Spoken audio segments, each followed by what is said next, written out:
किस कठिन परिस्थिति में शनिदेव का जन्म हुआ और वे न्याय के देवता कैसे बने। सुनिए शनिदेव की महान कथा। जो भी इस कथा को ध्यान से पूरा सुनता है, शनिदेव उस पर कुदृष्टि कभी नहीं डालते हैं, बल्कि जीवन भर शनि महाराज उनकी सहायता करते हैं, रोग दोषों से रक्षा करते हैं, उस पर लगे सभी झूठे आरोप नष्ट हो जाते हैं, व्यक्ति को समाज में सम्मान और कीर्ति तुरंत ही प्राप्त हो जाती है। इसीलिए शनिदेव की कृपया पाने के लिए आप भी इस कथा को ध्यान पूरा अवश्य सुने और वीडियो को लाइक जरूर करे। तो चलिए आपको सुनाते हैं शनि महाराज की कथा। प्राचीन काल की बात है। स्वर्ग के आकाश में भगवान सूर्यदेव अपने असाधारण तेज और प्रकाश के साथ देदीप्यमान थे। उनका तेज इतना प्रखर था कि देवों और मानवों सबके लिए वे जीवन के स्रोत थे। सूर्यदेव का विवाह विश्वकर्मा की पुत्री देवी संज्ञा से हुआ था।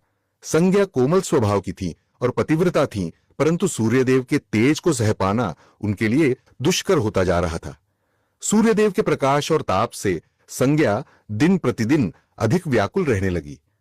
सूर्यदेव अपने तेज में मग्न थे, लेकिन संज्ञा मन ही मन बहुत विचलित थी।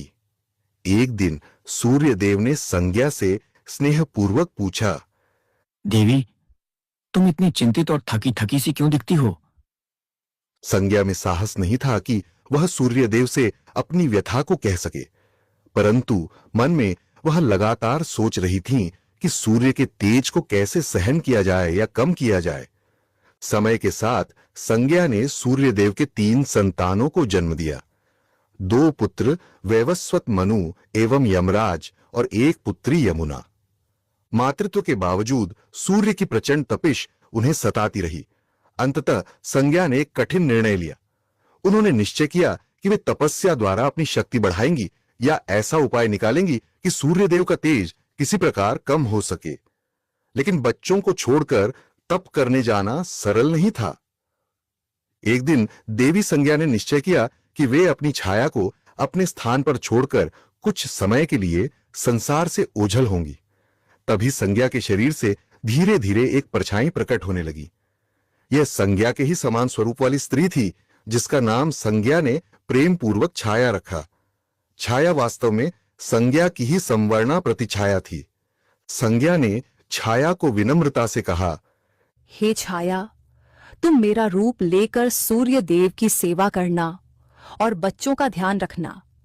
जब तक मैं लौट ना आऊं, तुम ही इनकी माता और मेरी प्रतिनिधि बनकर रहना। छाया ने विनम्रता से सिर झुकाकर उत्तर दिया, आप निश्चिंत रहें देवी, मैं आपके धर्म का पालन करूंगी, परंतु यदि कोई समस्या आई तो? संज्ञा ने गंभीर स्वर में कहा, यदि कोई बड़ी विपत्ति हो तो मुझे स्मरण करना, मैं तुरंत उपस्थित हो जाऊंगी। किंतु ध्यान रहे, सूर्यदेव को हमारे अंतर की भनक न लगे। छाया ने वचन दे दिया। इस प्रकार संज्ञा अपनी जीवंत छाया को घर और परिवार की जिम्मेदारी सौंपकर वहां से प्रस्थान करने को उद्यत हुई। संज्ञा छिपते छिपाते अपने पिता विश्वकर्मा के घर पहुंची। पिता ने अकस्मात बेटी को द्वार पर देखा तो चकित रह गए।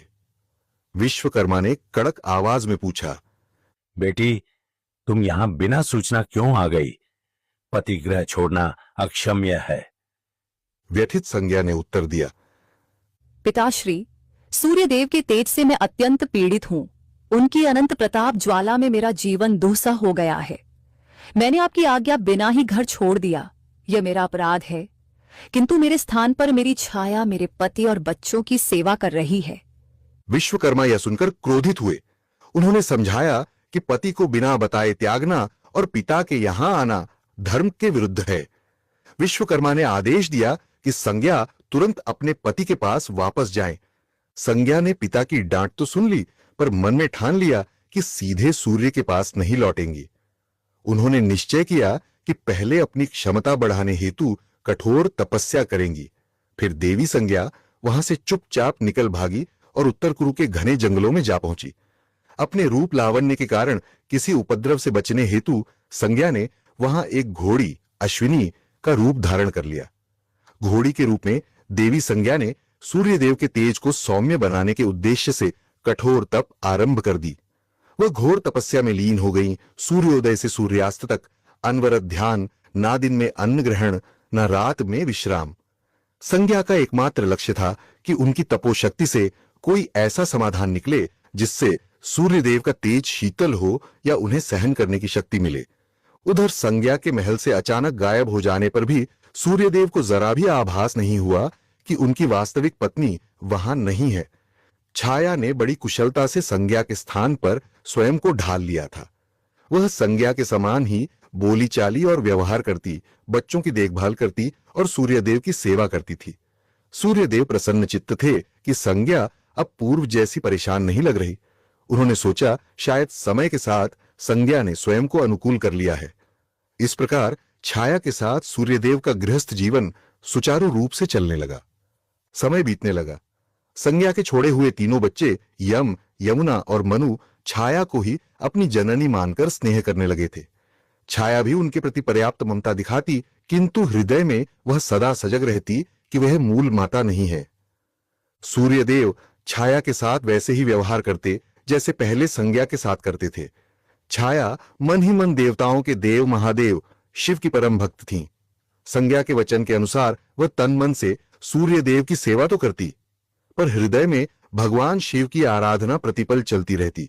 कुछ समय बाद छाया एक दिन अप्रत्याशित रूप से स्वयं को गर्भवती अनुभव करने लगी। सूर्यदेव के तेज से वह गर्भ काफी ऊर्जावान था। छाया ने मन ही मन भगवान शिव को स्मरण किया और निश्चय किया कि वह इस गर्भस्थ शिशु के लिए कठोर तप करेगी ताकि बालक को शिव की कृपा प्राप्त हो और कोई अनिष्ट न हो। अब छाया प्रतिदिन सूर्यलोक में रहकर भी घोर तप का पालन करने लगी। गर्भवती होने के बावजूद छाया प्रातःकाल सूर्य की पहली किरण के साथ उठती और भगवान शंकर का ध्यान करती। तेजस्वी सूर्य की किरणें सीधे उनके शरीर पर पड़ती, पर छाया उन किरणों की परवाह किए बिना भूमि पर नंगे पैर खड़ी होकर भगवान शिव का नाम जपती रहती। उनका यह कठोर व्रत कई दिनों तक निरंतर चलता रहा। छाया के इस अटल तप और निर्जल व्रत का प्रभाव उनके गर्भ पर भी पड़ा। सूर्यदेव की तीक्ष्ण किरणें सीधी गर्भस्थ शिशु पर पड़ रही थीं। ऊपर से माता अन्न जल बिना तपस्यारत थीं। इस दुआसह साधना के परिणाम स्वरूप गर्भस्थ शिशु का वर्ण धीरे धीरे अंधेरे के समान काला होने लगा, मानो मां की तपस्या की तपिश और सूर्य की गर्मी ने मिलकर उस बालक को श्याम वर्ण प्रदान कर दिया हो। हालांकि छाया को इसका भान नहीं था। वह तो अपनी साधना में लीन थी और गर्भ की रक्षा व शिशु की शक्ति के लिए शिव से प्रार्थना कर रही थी। समय आने पर छाया ने एक पुत्र को जन्म दिया। उस नवजात बालक ने जन्म लेते ही झोर की क्रंदन ध्वनि के साथ अपनी उपस्थिति दर्ज कराई। यह बालक औरों से भिन्न था। उसका शरीर एकदम श्याम काला था, आंखें तीक्ष्ण थीं और मुख पर अजीब सा तेज था। सूर्यदेव को जब समाचार मिला कि पुत्र का जन्म हुआ है तो वे प्रसन्न हुए और उत्सुकता पूर्वक शिशु को देखने आए। जैसे ही सूर्यदेव की दृष्टि बालक पर पड़ी, उनका मुख आश्चर्य और असमंजस से खुला रह गया। ये क्या है? इसका रंग इतना काला क्यों है? सूर्यदेव के मुख से अनायास निकला। नवजात शिशु का श्याम वर्ण देखकर सूर्य को आश्चर्य हुआ और तुरंत ही उनके मन में संशय के बादल घिर आए। उन्होंने मन में सोचा कि उनकी तेजस्वी रक्त सेना वंश में ऐसा काला बालक कैसे जन्म ले सकता है। पल भर में प्रसन्नता क्रोध में बदल गई। सूर्यदेव की भ्रुकुटी तन गई और आंखें लाल हो उठीं। छाया उनके मनोभाव समझकर घबरा गईं। उन्होंने शांत स्वर में समझाना चाहा, हे देव, बालक का वर्ण संभवतः मेरे कारण श्याम हुआ है। गर्भावस्था में मैंने कठोर तप किया, भोजन भी नहीं किया। शिशु पर शायद उसी का प्रभाव पड़ा है। पर क्रोध में अंधे हो रहे सूर्यदेव पर छाया की बातों का कोई असर नहीं हुआ। सूर्यदेव एक कदम आगे बढ़ाए और गर्जना करते हुए बोले, झूठ मत बोलो। तुम्हें लगता है मैं अज्ञानी हूं? अवश्य ही यह मेरा पुत्र नहीं है। निश्चित ही तुमने मेरे पीठ पीछे कोई छल किया है। सूर्यदेव ने भरी सभा में अपनी पत्नी पर पराये पुरुष से संबंध का घिनौना आरोप लगा दिया। छाया यह सुनकर सन्न रह गई। उनके नेत्रों से अश्रुधारा बह चली। उसने हाथ जोड़कर सूर्यदेव को विश्वास दिलाने की चेष्टा की। स्वामी, ऐसा अनर्थ मत कहिए। मैंने सदा आपकी सेवा की है, आपका अनादर कभी नहीं किया। यह बालक आपका ही अंश है। लेकिन सूर्यदेव क्रोधांध थे। उन्होंने दासी सेवकों को आदेश दिया, इस स्त्री को और इसके काले बालक को महल से दूर ले जाओ। मैंने इसे अपना मानकर भूल की। सूर्यदेव ने नवजात को स्वीकारने से इनकार करते हुए छाया को तिरस्कार पूर्वक त्याग दिया। अपने ही पति के मुख से ऐसे कठोर वचन सुन छाया को मानो वज्रपात सा हुआ। उनकी आंखों से आंसू बहने लगे। उधर नवजात शिशु, जिसे अपमान का पूरा आभास तो नहीं था, लेकिन मां के हृदय विदारक रुदन ने उसे व्याकुल कर दिया। वह भी जोर जोर से रोने लगा। तभी सूर्यदेव ने क्रोधित नजरें उस बच्चे पर डाली। उनकी आंखों में अब भी संदेह और घृणा थी। आश्चर्यजनक रूप से उसी क्षण बालक ने रोना बंद कर दिया और धीरे से अपनी आंखें खोल दी। उस शिशु की कोमल आंखों में अचानक एक भीषण अग्नि सी दैवी ज्वाला प्रकट हुई। यह बालक साधारण नहीं था, वह जन्म से ही तपस्विनी माता की शक्ति लेकर आया था। उसने अपलक अपने पिता सूर्यदेव की ओर घूर कर देखा। जैसे ही शिशु की क्रोधित दृष्टि सूर्यदेव पर पड़ी, सूर्यदेव तीव्र पीड़ा से चिल्ला उठे। उनकी स्वर्णकांत देह मानो कोयले सी काली पड़ने लगी। उस दग्ध दृष्टि का प्रभाव इतना भयंकर था कि सूर्यदेव का संपूर्ण शरीर काला पड़ गया और उनका तेज मंद होते होते अंततः बुझसा गया। चारों ओर अंधकार छा गया, मानो सूर्यास्त के बाद अंधेरी रात उतर आई हो। सूर्यदेव के रथ के घोड़े भी एकदम थम गए। सूर्य का दिव्य रथ आकाश मार्ग में रुक गया। इस अप्रत्याशित घटना से संपूर्ण सृष्टि में हाहाकार मच गया। दिन में ही तमिसरा अंधकार फैल गया। प्राणी भयभीत हो उठे। देवताओं ने चिंतित होकर इधर उधर देखना शुरू किया कि सूर्यदेव को क्या हो गया है। सूर्यदेव अत्यंत व्यथित थे। उनका उज्जवल स्वरूप नष्ट हो चुका था और उनके अश्व आगे बढ़ने को तैयार न थे। उन्हें तभी अपनी भूल और कठोर शब्दों का आभास हुआ। अंधकार में घिरे सूर्यदेव को अपनी गलती पर ग्लानि होने लगी। वे समझ गए कि जिस बालक को उन्होंने ठुकराया है वह साधारण नहीं बल्कि अत्यंत शक्तिशाली है। अपने अपमानित पुत्र और पत्नी को देख उन्हें एहसास हुआ कि क्रोध में उन्होंने अक्षम्य कार्य किया है। विवश होकर सूर्यदेव ने आर्त स्वर में त्राहि पुकार लगाई, हे महादेव, मेरी सहायता करें, मुझसे भारी भूल हुई है। सूर्यदेव की करुण पुकार सुन समस्त लोकों के स्वामी भगवान शिव तत्काल प्रकट हो गए। एक दिव्य ज्योतिपुंज प्रकट हुआ और उसके मध्य भगवान शंकर अपने वृद्ध मुद्रा में प्रकट हुए। त्रिशूल और चंद्रमा को धारण किए नीलकंठ भगवान शिव के दर्शन पाकर सूर्यदेव, छाया और वहां उपस्थित समस्त दास देवता हाथ जोड़कर नतमस्तक हो गए। छाया ने शिशु को गोद में उठा लिया था। अब वह बालक शांत था। उसकी आंखों में अपने आराध्य शिव के दर्शनों से एक उज्जवल चमक थी। भगवान शिव ने पहले अपनी आंखें बंद कर लीं और ध्यान द्वारा संपूर्ण घटना को देखा। फिर उन्होंने कठोर स्वर में सूर्यदेव से कहा, हे सूर्यदेव, क्रोध और अहंकार में आकर तुमने अपनी पत्नी छाया और अपने नवजात पुत्र का बड़ा अपमान किया है। तुमने छाया के चरित्र पर संदेह करके अन्याय किया है। सूर्यदेव लज्जा के मारे सिर झुकाए खड़े थे। शिवजी ने आगे कहा, यह बालक वास्तव में तुम्हारा ही पुत्र है। इसका वर्ण श्याम इसलिए है क्योंकि गर्भकाल में छाया ने कठोर तपस्या कर मेरी उपासना की और तुम्हारे तेज को बिना किसी संरक्षण के सहा, जिससे बालक का रंग काला हो गया। इसमें छाया का कोई अपराध नहीं, बल्कि प्रशंसा योग्य धैर्य है। सूर्यदेव ने कांपते हुए स्वर में उत्तर दिया, हे महादेव, मुझसे भारी भूल हो गई। मैंने क्रोधवश इन दोनों को बहुत कष्ट दिया। कृपा कर मुझे क्षमा करें और अपना तेज वापस प्रदान करें। सूर्यदेव ने विनम्रता पूर्वक छाया और बालक की ओर देखकर कहा, मैं अपने कटु शब्द वापस लेता हूं। छाया, तुम निरपराध हो और यह बालक निश्चय ही मेरा ही पुत्र है। सूर्यदेव को पश्चाताप करते देख भगवान शिव का क्रोध शांत हुआ। उन्होंने अपने हाथ से आशीष देते हुए सूर्यदेव को पुनः तेजस्वी रूप प्रदान किया। उनकी काली पड़ी देह फिर से सुनहरे तेज से चमकने लगी और अंधकार चीरता हुआ प्रकाश चारों दिशाओं में फैल गया। सूर्यदेव के रथ के अश्व भी पुनर्जीवित होकर गति से दौड़ने लगे। सृष्टि फिर से प्रकाशमान हो उठी। सूर्यदेव ने तुरंत छाया और अपने पुत्र को गले से लगा लिया। सूर्य ने कहा, छाया, तुमने जो तप किया उससे हमारे पुत्र को अद्भुत शक्ति मिली है। मैं तुम्हारा ऋणी हूं और अपने आचरण पर अत्यंत लज्जित हूं। छाया के नेत्रों से आनंद के आंसू बहने लगे। उन्होंने सूर्यदेव को क्षमा कर दिया। नन्हा शिशु भी मानो मुस्कुरा रहा था। पिता का स्नेह पाकर वह प्रसन्न था।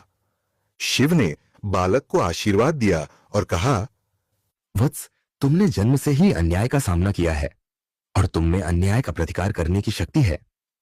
अपनी माता की तपस्या के फलस्वरूप तुम में मेरा अंश समाहित है। मैं तुम्हें आशीर्वाद देता हूं कि तुम लोक में न्याय के देवता के रूप में प्रतिष्ठित होगे।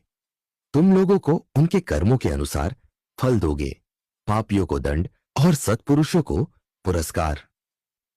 सूर्यपुत्र होने के नाते तुम्हारा स्थान आकाश मंडल में नवग्रहों के रूप में होगा।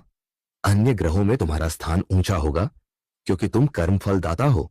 अब से तुम शनि नाम से प्रख्यात होगे। शनय, चलने वाले ग्रह। सप्ताह का एक दिन शनिवार तुम्हारे नाम से होगा और इस दिन तुम्हारी पूजा से प्राणियों के कष्ट दूर होंगे। शिव के वचनों ने नवजात शनि को मानो पल भर में युवावस्था का तेज प्रदान कर दिया। सबने अनुभव किया कि उस बालक के रूप में एक महान शक्तिशाली देवता प्रतिष्ठित हो रहा है। छाया ने शिवजी को हृदय से प्रणाम किया और बोली, प्रभु, आपके अनुग्रह से ही मेरे पुत्र को मान मिला। मेरी तपस्या सफल हुई। सूर्यदेव ने भी शिव की स्तुति की। शिवजी ने प्रसन्न होकर अंतर ध्यान होने से पूर्व कहा, याद रहे, शनिदेव प्रजा को उनके कर्मों का न्यायपूर्ण फल प्रदान करेंगे। इनकी दृष्टि से कोई भी कर्म छिपा नहीं रहेगा। तुम सब इन्हें आदर दो। वहां पर उपस्थित जनों ने जय शनिदेव, जय सूर्यदेव और हर हर महादेव का उद्घोष किया। शिवजी अंतर ध्यान हो गए। इस प्रकार छाया के तप से उत्पन्न श्याम वर्ण बालक शनि को भगवान शिव के आशीर्वाद से नवग्रहों में प्रमुख स्थान मिला और वे जगत के कर्म फलदाता न्याय के देवता बने। कालांतर में जब असली माता संज्ञा अपनी तपस्या से लौटी, तब समस्त परिवार में पुनर्मिलन हुआ। सूर्यदेव ने भी अपनी गलती से शिक्षा पाई और सभी संतानों को समान स्नेह दिया। शनिदेव अपने पिता सूर्य, माता छाया तथा जगत पिता शिव के प्रति पूर्ण भक्ति भाव रखते हुए अपने कर्तव्य पथ पर चल पड़े। वे न्याय के कठोर किंतु निष्पक्ष देवता के रूप में प्रसिद्ध हुए। गलत कार्य करने वालों पर उनकी दृष्टि टेढ़ी जरूर होती है, परंतु भक्तों एवं धर्मपरायणों के प्रति उनका हृदय दयालु है। आज भी हिंदू धर्म में शनिदेव को ऐसा ग्रह माना जाता है जो प्रत्येक प्राणी को उसके कर्मों का उचित फल देता है। शनिदेव की कथा हमें सिखाती है कि तप, धैर्य और भक्ति से प्राप्त शक्ति से अन्याय का अंत संभव है और ईश्वर के न्याय में प्रत्येक कर्म का फल अवश्य मिलता है।